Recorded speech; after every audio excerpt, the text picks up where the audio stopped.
right, so 38 minutes past 1 o'clock is where we are right now. It's lunch with Leanne, but it's lunch with Jerry, and I'm very happy to be here and excited for a Man Crush Monday. Someone a little bit different joining us in studio today, and I'm excited about this because we're welcoming Quinton Jones from TMI Media. Quinton, welcome. Thanks for joining me. Thank you so much for having me. You look so nervous. Why are you afraid? I'm a little bit nervous, I'm not sure. You've done some big things, and I want to find out exactly how you've gone about doing this. So for all of you who need a background, basically, TMI Media is a Cape Town-based media agency. They've had incredible success over the past 2 years since inception. In their first month, they secured Dunkin' Donuts, Baskin Robbins as clients. They launched in South Africa through your company. That's a big deal.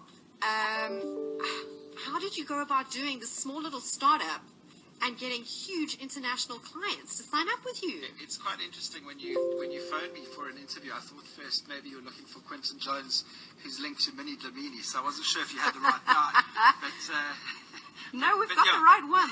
This is the story we need to hear. So, yeah, it's quite difficult. I mean, I decided a while ago that I was tired of working for a big corporate. I wanted to go off my own, and if I wasn't going to do it then pretty much there was no, like, when was I going to do it? Okay. Went off for a year, started a business with partners, worked out pretty quickly it wasn't working.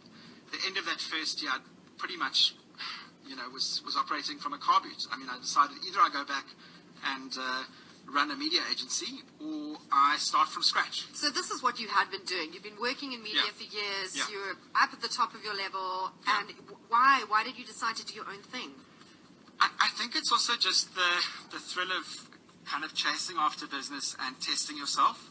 The other thing is, in a big corporate, if you don't have equity, the more successful you are, the harder you work, proportionately the less your return. So just decided to do it for myself and just see what that was like. I can always go back and work in a big agency again if I want to. And that was your fallback plan, right?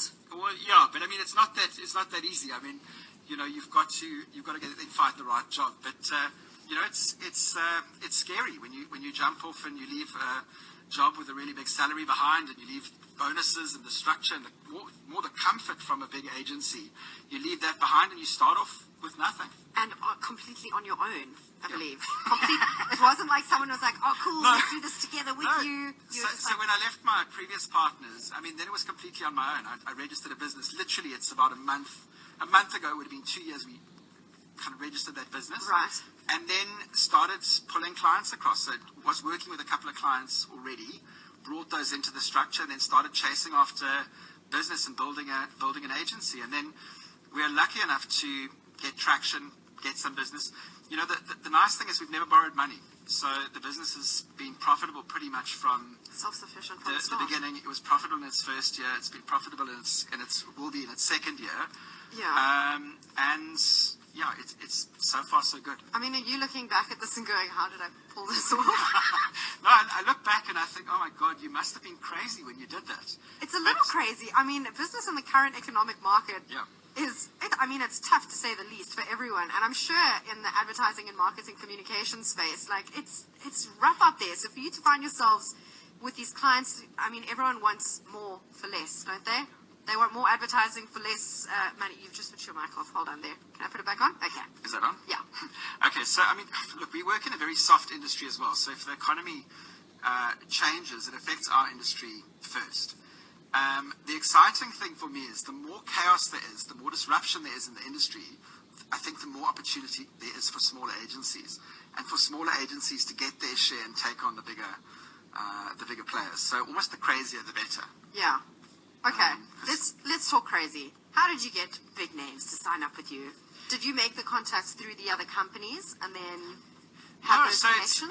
There's no one way of doing it. It's just chasing after business, making connections with people, showing them what you can do, and then pitching. I mean, we've pitched against some of the biggest agencies in the country and won. Yeah. And that comes down to the people that you've got with you.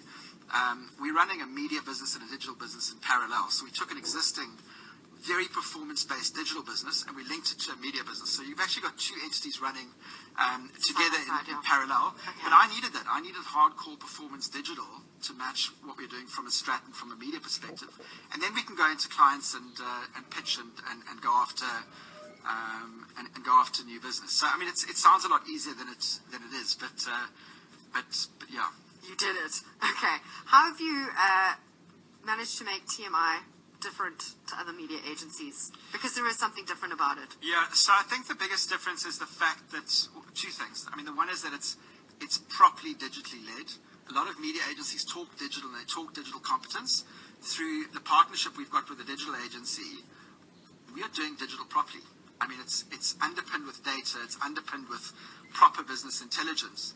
And that does give us an edge. And clients see that when we pitch. I mean, they can see the strength of that. The second thing is innovation and the strength of strategy, just coming in and doing proper strat. And then when you tie that to very senior servicing, so having senior people work on the business day to day, it really counts. I mean, at the end of the day, it doesn't matter what your structure, how many people you've got, how big it is. You can only have literally a handful of people servicing that client, and those are the people that count. So, whether you're a small agency or a big agency, you just got to have really good people standing in front of clients, and that's what we're doing. So that's the next thing that I wanted to find out. You obviously realize the importance of culture within your company. Yeah.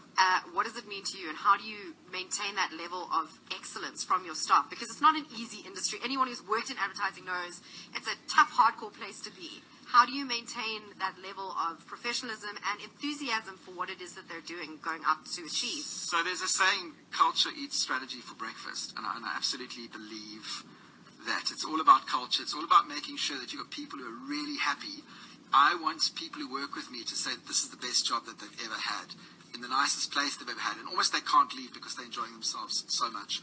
I think quite often in the bigger structures, they get caught up in red tape, they get caught up in politics, they get caught up in, global issues and things that in a smaller agency just aren't there.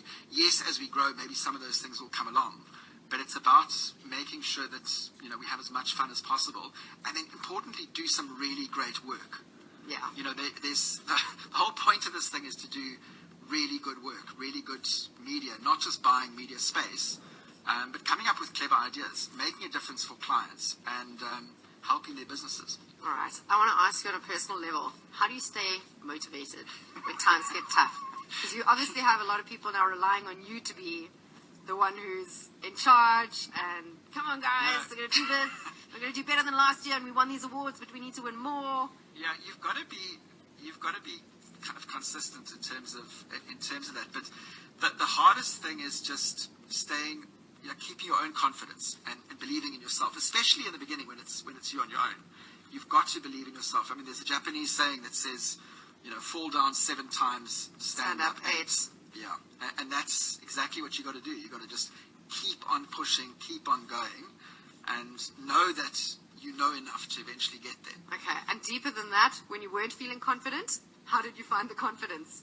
I think it was just kind of also believing that you've done this before. So when I worked at the previous agency I was with, we built a business from scratch. So from 3 people to an absolutely monster global setup.